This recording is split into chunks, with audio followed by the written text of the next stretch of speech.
Isang gabi noong 1992, isang laruang bangka ang biglang lumitaw sa swimming pool. Nagising si Rebecca dahil sa kakaibang ingay at tumingin sa bintana, napansin ang laruan. Nagmadali siya upang sabihin sa kanyang kapatid na may sakit na natagpuan na niya ang bangka nito, ngunit hindi ito nagising, kaya nangako siyang kukunin ito para sa kanya. Pumunta si Rebecca sa likod bahay at kinuha ang skimmer net upang subukang kunin ang laruan na nakalubog sa ilalim ng pool. Kahit anong pilit niya, hindi niya ito makuha at sa bawat pagsubok ay inilalapit siya nito sa gilid. Bigla, isang di nakikitang puwersa ang nagtulak sa kanya sa tubig at habang nagpupumilit siyang lumangoy, napansin niya ang kanyang ina na nakatayo sa labas ng pool, tinatawag ang kanyang pangalan. Mabilis na lumangoy pabalik sa ibabaw si Rebecca, ngunit wala siyang nakitang tao sa paligid. Sa sandaling iyon, nagsimulang kumurap ang mga ilaw at natakot si Rebecca, kaya lumangoy siya papunta sa gilid, balak umalis. Gayunpaman, muling lumitaw ang laruan, kaya nagpa siyang lumangoy pabalik para dito. Sa sandaling mahawakan niya ang bangka, may humawak sa kanyang binti at hinila siya pababa. Isang misteryosong boses ang maririnig na bumubulong ng Temagami bago muling lumitaw si Rebecca, kumakaway habang humihingi ng tulong. Muli siyang hinila palubog ng tubig at sa pagkakataong ito, ang tsinelas niya na lang ang muling lumitaw. Sa kasalukuyan, naghahanap ng bagong bahay ang pamilya Waller. Nanatili sandali si Ray sa kotse ng mag-isa, nakikinig ng balita sa radyo tungkol sa baseball. Isa siyang dating manlalaro na napilitang magretiro ng madiagnose na may multiple sclerosis. Nagsimulang sumakit ang kanyang ulo, ngunit hindi ito pinansin ni Ray nang tawagin siya ng kanyang mga anak. Kinuha niya ang kanyang tungkod at sumama sa kanyang pamilya sa loob ng bahay. Inilibot sila ng ahente na si Kay, ngunit hindi nila ito nagustuhan, kaya nagpa siya silang umalis. Habang pauwi, napansin ni Ray na ipinagbibili ang bahay ni Rebecca. Tinawagan nila si Kay at ipinakita rin niya sa kanila ang bahay na ito, ipinaliwanag na iisa lang ang may-ari nito sa mga nakaraang dekada. Nagustuhan ng asawa ni Ray na si Eve na malapit ang bahay sa paaralang kanyang pinapasukan at gusto ni Ray ang pool sa likod bahay, bagamat natatakot lumangoy si Eve. Habang hinahangaan ng pool, nakakita si Ray ng baseball at sinubukang kunin ito, ngunit nadulas siya at nahulog sa tubig. Pumulupot sa kanyang katawan ang mga takip at halaman at habang nahihirapan siyang huminga, na-imagine niya ang sarili na naglalaro muli ng baseball matapos matuklasan ng lunas para sa kanyang sakit. Ito ang nagbigay sa kanya ng lakas na kailangan niya para lumangoy at makaahon sa pool. Kalaunan, pumunta si Ray sa doktor para magpatingin at sinabihan siya nito na kailangan niyang magsanay ng mas madaling mga gawain kaysa sa paglalaro ng sports kasama ang kanyang mga anak tulad ng yoga o paglangoy. Nang palabas na sila, nagkasundo ang mag-asawa na kunin ang bahay na may pool. Di nagtagal, lumipat na ang pamilya sa kanilang bagong tahanan at ang mga bata ay pumasok sa parehong paaralan na pinapasukan ni Eve. Kinakabahan ng kanyang anak na si Izzy sa kanyang unang araw, ngunit nakipagkaibigan siya sa sikat na lalaki na si Ronan na nag-imbita sa kanya sa kanyang swim club. Sa katapusan ng linggo, nagtulungan ng pamilya para linisin ang pool. Ipinasok ni Ray ang kanyang kamay sa loob ng drain para alisin ang bara, ngunit napasigaw siya nang may tumama sa kanyang palad. Agad niyang hinila ang kanyang kamay palabas at nakitang dumudugo ito ng husto. Kinailangang lumayo ng pamilya nang makita nila ang kulay kayumangging tubig na lumalabas mula sa imburnal sa nakababahalang bilis. Maya-maya, tumawag sila ng taga-ayos ng pool at ipinaliwanag nito na ang tubig ay nagmumula sa isang bukal sa ilalim ng lupa. Nangangahulugan nito na mayroon nitong natural na filtration at geothermal heating. At sinasabi ng mga kwento na ang tubig mula sa mga bukal na ito ay mainam para sa balat. Sa katunayan, ang lugar na ito ay dating may mga wellness center at health spa. Nang handa na ang pool, sa wakas ay sumisid ang pamilya para magsaya. Naghagi si Eve ng mga barya sa tubig at nagunahan ng mga bata para tingnan kung sino ang makakahanap ng espesyal. Ginawa ni Ray ang kanyang karaniwang mga ehersisyo at napansin na inaalis ng tubig ang lahat ng tensyon sa kanyang mga kalamnan. Kinagabihan, tiningnan ni Eve ang mga bayarin at nadismaya dahil magastos sa mga doktor ni Ray. Para mag-relax, nagpa siyang lumangoy. Nagngiyaw sa kanya ang pusa ng pamilya na si Cider bilang pagtutol bago tumakbo palayo. Habang lumalangoy, nagulat si Eve nang lumitaw si Ray malapit sa gilid ng pool, ngunit nang tumingin siyang muli, wala na ito. Pagkatapos ay nagsimulang kumurap ang mga ilaw, kaya nagpa siya si Eve na umalis. Pagkalabas niya sa pool, bumalik na sa normal ang paggana ng mga ilaw. Matapos tingnan ng mga bata, nakita ni Eve si Ray sa kama at tinanong kung lumabas ba siya, pero sumagot na hindi. Sinabi niya na dapat silang kumuha ng takip sa pool at tingnan ng mga ilaw bukas. Samantala, nagpapahinga si Cider sa diving board at kumukurap-kurap na naman ang mga ilaw. Sa sandaling iyon, lumitaw ang laruang bangka sa tubig at umungol si Cider dito. Kinabukasan, natagpuan ni Elliot ang collar ni Cider sa pool, ngunit wala na ang pusa. Kinuha ni Ray ang collar at nabasa ang kanyang benda, kaya nagpa siyang tanggalin ito. Laking gulat niya nang makitang tuluyan ng gumaling ang sugat. Nang hapong iyon, sa wakas ay tinakpan ng pamilya ang pool. Kinagabihan, nanaginip si Eve na nasa swimming pool siya kasama ang isang kakaibang anino, at ang tindi ng panaginip ay nagpagising sa kanya sa gulat. Napansin niya na wala si Ray sa kama kasama niya at tumingin sa bintana at nakita itong lumalangoy ng masigla. Nang oras na para sa susunod na check-up ni Ray, ginawa ng doktor ang mga karaniwang pagsusuri at nagulat nang mapagtanto na bumuti na ang kanyang kondisyon. Sinabi sa kanya ni Ray na 2 beses siyang lumalangoy sa isang araw at tinawag itong water therapy. Maya-maya, nag-eehersisyo si Ray sa garahe habang nire-record ang kanyang sarili. Dumaan si Elliot at niyaya siyang lumangoy kasama niya dahil hindi siya dapat pumunta sa pool ng mag-isa, ngunit nahuhumaling si Ray sa pagpapabuti ng kanyang katawan. Sa halip, gumuhit siya ng smiley face sa isang barya at sinabihan ng batang lalaki na maglaro. Inilagay ni Elliot ang barya sa isang action figure at nilaro ito sa ilalim ng tubig. Sa sandaling iyon, nagsimulang mahulog ang mga barya at inakala ni Elliot na ito ang kanyang ama, kaya agad siyang pumunta sa ibabaw ng tubig. Gayunpaman, walang tao sa paligid. Pagkatapos, sumisid siya para kunin ang barya para lamang makita ang mas maraming barya na nahuhulog. Dinampot niya ang lahat ng mga ito bago tumingala at nakita ang isang tao sa tabi ng pool. Muli, lumitaw na naman siya sa ibabaw ng tubig at nakitang walang laman ng bakuran. Nagsimulang lumangoy muli si Elliot at nagulat siya nang may kumakatok sa diving board, ngunit nang tumingin siya, wala namang nandoon.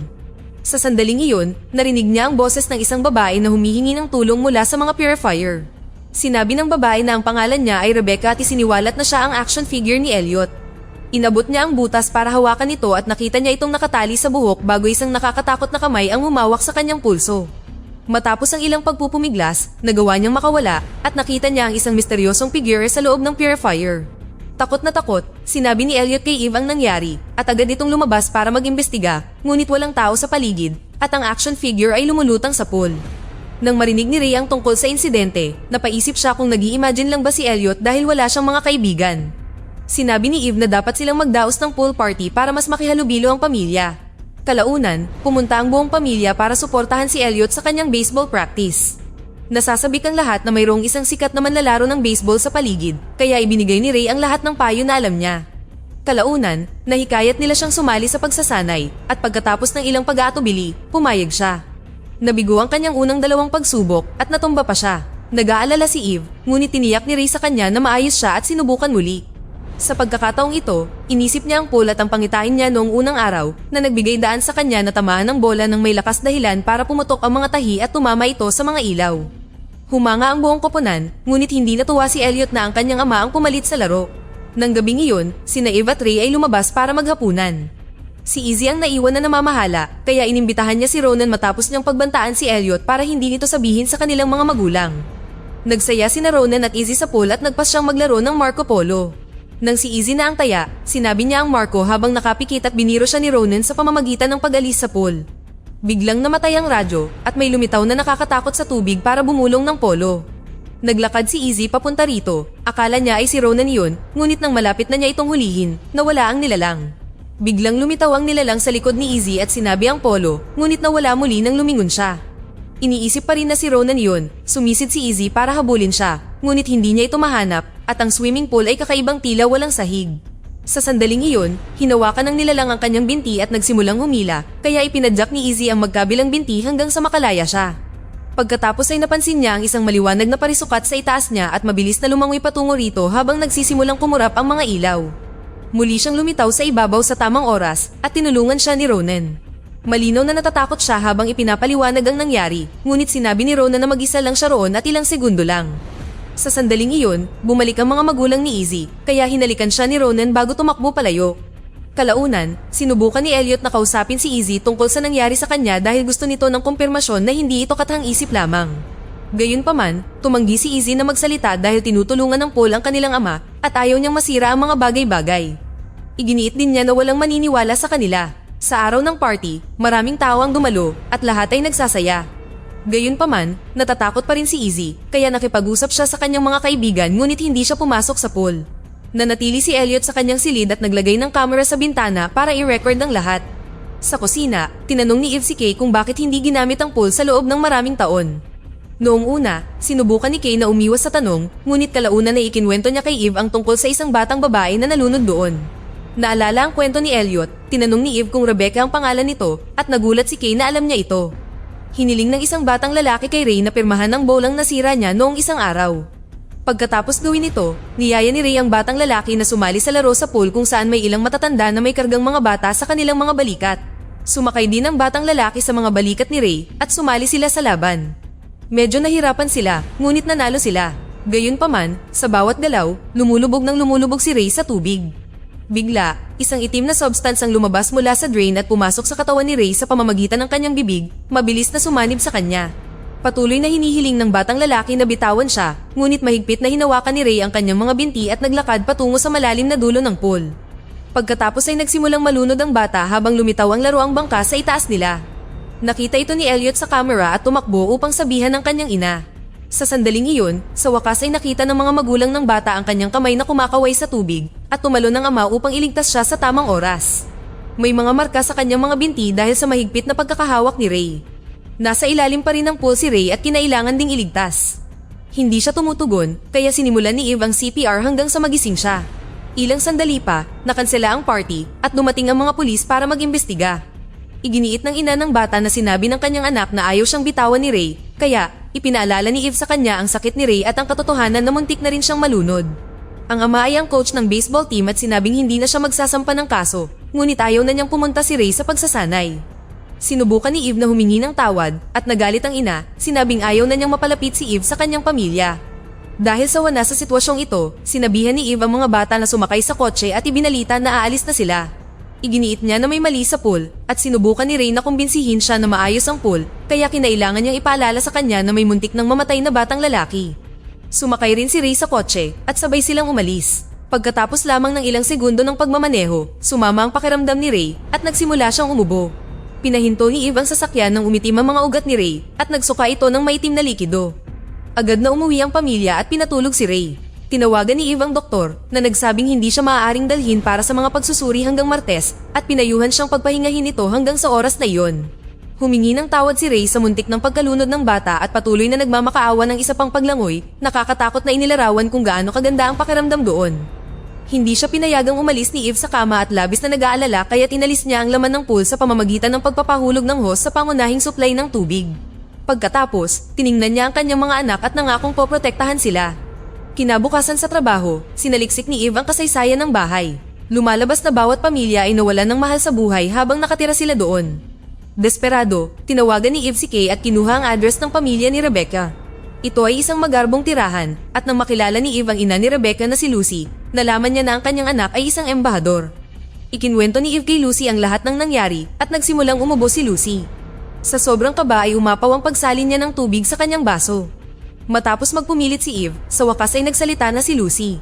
Umiyak siya ng itim na luha habang ipinapaliwanag na bago pa man ang bahay, may bukal sa lupa.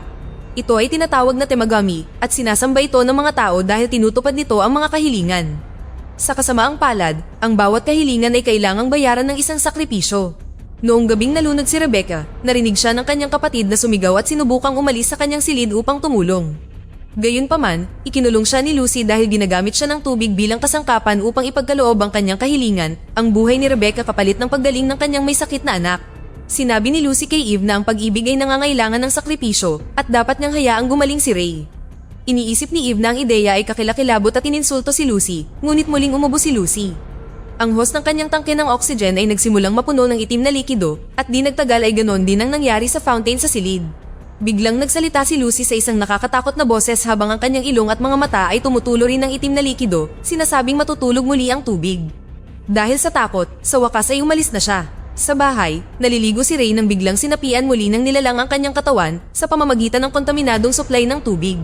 Kasabay nito, ang drain sa pool ay nagsimulang maglabas rin ng itim na likido. Pag-uwi ng mga bata, tinawag nila ang kanilang mga magulang, ngunit wala sa kanila ang lumalabas. Sinubukan ni Izzy na tawagan si Eve, ngunit hindi nito sinasagot ang telepono, kaya tiningnan niya ang garahe.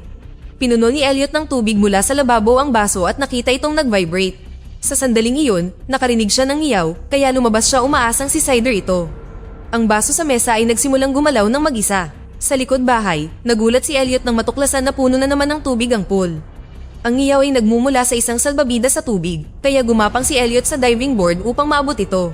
Habang nagsimulang umikot ang hawakan ng takip ng mag-isa, isang nakakatakot na nilalang ang lumitaw sa lumulutang na tubig at tinusok ito gamit ang mga kuko nito upang lumiit ito, dahilan upang mahulog si Elliot sa tubig. Patuloy na umiikot ang handle upang matakpan ng pool habang ang baso sa kusina ay tuluyang nahulog at nabasag.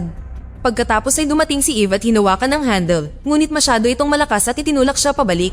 Sinubukan niya ulit at sa pagkakataong ito, sumugod si Izzy upang tulungan siya, kaya sa pagtutulungan nilang dalawa, nagawa nilang pigilan ito.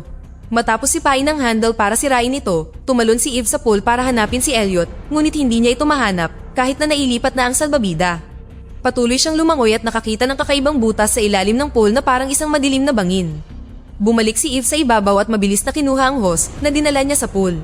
Ngayon ay maaari na siyang huminga ng kaunti at patuloy na lumangoy sa bangin. Samantala, bumalik si Izzy sa bahay upang hanapin ang kanyang ama at nadulas sa tubig. Kaya, bumagsak siya sa ibabaw ng mga piraso ng baso na nakasugat sa kanyang kamay. Sa sandaling iyon, nakarinig siya ng isang nakakatakot na tunog at nag-imbestiga.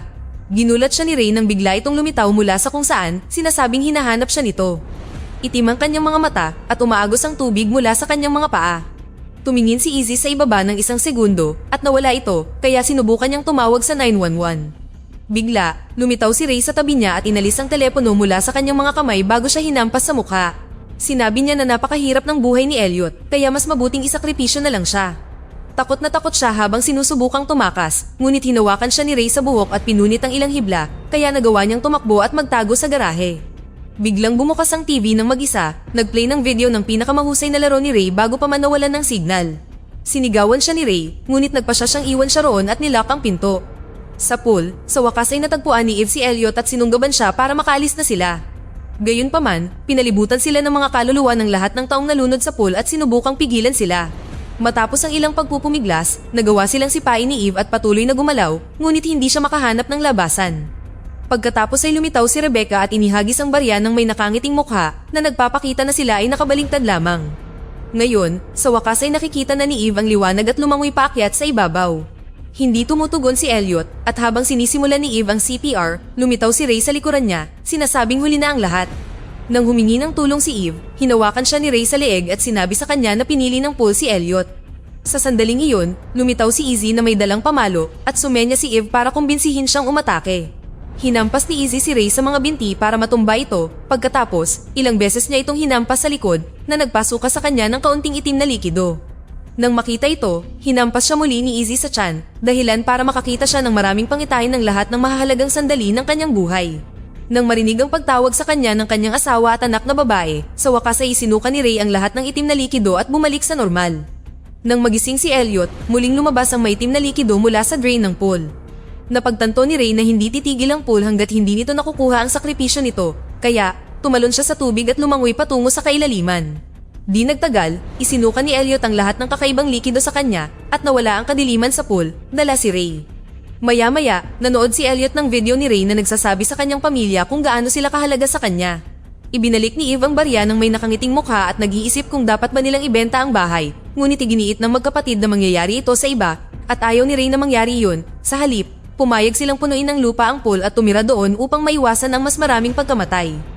Dito na nagtatapos ang ating kwento. Sana ay nagustuhan nyo. Mag-subscribe na kung hindi ka pa nakasubscribe, pindutin na rin ang notification bell at like button upang matulungan ang channel at mag-iwan na rin ng komento. Maraming salamat sa panonood.